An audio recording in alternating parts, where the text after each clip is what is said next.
Dear students, welcome to kids measures. Python libraries की अगर हम बात करें तो मोर देन 1 लाख लाइब्रेरीज है पाइथन की। और इन इतनी ज्यादा लाइब्रेरीज का पर्पस क्या होता है कि अगर आपको मल्टीपल टास्क करने हैं तो वो आप पाइथन में परफॉर्म कर सकते हो। चाहे आप डेटा साइंस की बात कर लो, मशीन लर्निंग से रिलेटेड टास्क की बात कर लो, नेचुरल लैंग्वेज प्रोसेसिंग की बात कर लो, डेटाबेस की बात कर लो, कम्युनिकेशन है, वेब डेवलपमेंट है, जीयूआई की बात कर लो, ये सारे टास्क आप इवन गेमिंग डिजाइन की बात कर लो, मल्टीपल टास्क आप परफॉर्म कर सकते हो। जस्ट आपको पाइथन की लाइब्रेरी को इंपोर्ट करना है और उसको यूज करना है पाइथन एनवायरनमेंट के अंदर। लेकिन कॉम्पिटिटिव एग्जाम की बात करें या फिर कॉलेज यूनिवर्सिटी एग्जाम या फिर इंटरव्यूज में जो अब इतनी 1 लाख लाइब्रेरीज को तो याद करना कहीं ना कहीं इंपॉसिबल टास्क है। तो आप जो इंपॉर्टेंट लाइब्रेरीज है, जो डेली बेसिस पे सबसे ज्यादा पॉपुलर है, ये यूज की जाती है, उन लाइब्रेरीज के बारे में आपको पता होना चाहिए। तो सबसे पहले अगर हम बात करें सबसे ज्यादा जो इंपॉर्टेंट लाइब्रेरीज है that is related to the data science and machine learning. सबसे पहले आ जाती है जी आपकी नमपाई। अब आपको पता है कि यार मुझे अगर न्यूमेरिकल डेटा पे काम करना है तो मुझे एरेज की जरूरत पड़ती है, मैट्रिसेस की जरूरत पड़ती है, क्योंकि ह्यूज अमाउंट ऑफ डेटा के ऊपर अगर मुझे स्टैटिस्टिकल फंक्शंस लगाने हैं तो मैं मैट्रिसेस के थ्रू कर सकता हूं। जैसे हम लीनियर अलजेब्रा में करते हैं तो वहां पे हमें कोई ऐसा एनवायरनमेंट चाहिए कि आप एरेज में, मैट्रिसेस में डेटा को स्टोर कर सको, ऑपरेशंस परफॉर्म कर सको, तो आप नमपाई के थ्रू कर सकते हो। अगर आपको डेटा फ्रेम्स क्रिएट करने और डेटा को मैनिपुलेट करना है, ह्यूज अमाउंट ऑफ डेटा को मैनिपुलेट करना है, तो आप उसमें क्या कर सकते हो, आप पांडास के थ्रू जो है वो डेटा फ्रेम्स क्रिएट करके उस काम को परफॉर्म कर सकते हो।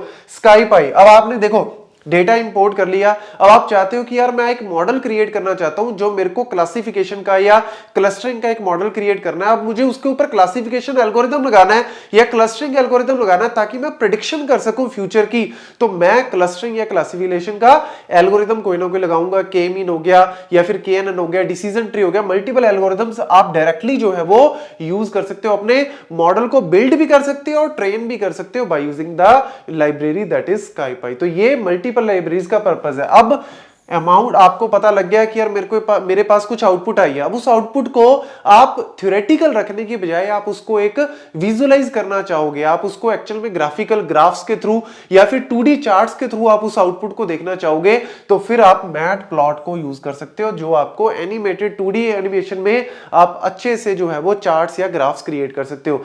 फिर आ जाता है जी आपका टेंसरफ्लो। ये तो वैसे ओपन सोर्स फ्रेमवर्क है जो कि गूगल ने डिजाइन किया था, टेंसरफ्लो, और ये स्पेशली डिजाइन किया था डीप लर्निंग के जो एल्गोरिथम्स हैं उनको मॉडल में बिल्ड करने में और ट्रेनिंग करने में हेल्प करता है। ये तो गूगल का ओपन सोर्स फ्रेमवर्क है जो कि आप डायरेक्टली पाइथन में इंपोर्ट करके यूज कर सकते हो। और साथ ही साथ पाईटॉर्च भी है जो फेसबुक का था, पाईटॉर्च फेसबुक का था और टेंसरफ्लो जो है वो गूगल का था, और ये सारे डीप लर्निंग के एल्गोरिथम्स के लिए यूज किया जाता है।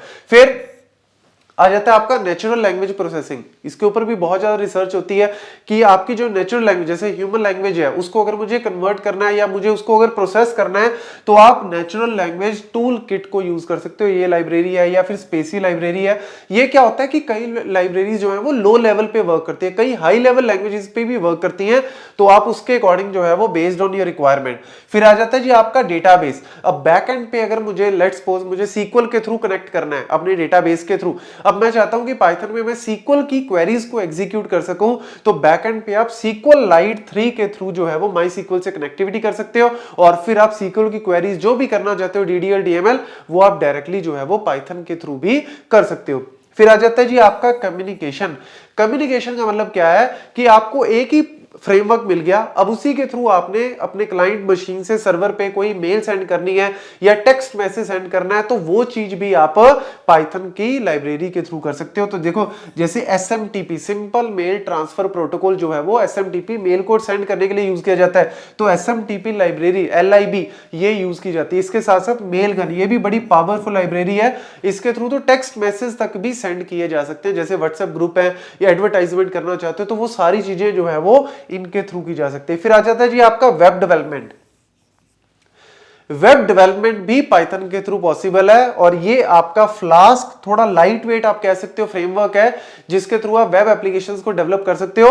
और जो जेंगो ये तो वैसे थोड़ा कॉम्प्लेक्स है क्योंकि थोड़ा हाई लेवल मॉड्यूल है, लेकिन इसके ऊपर भी वर्क करना जो है वो, अगर आप वेब एप्लीकेशन को स्टार्टिंग में स्टार्ट करना चाहते हो कि मुझे अगर बेसिक सीखना है तो फिर आप फ्लास्क के स्टार्ट करो, अगर हाई लेवल पे जाना है तो फिर आप जेंगो पे भी जा सकते हो।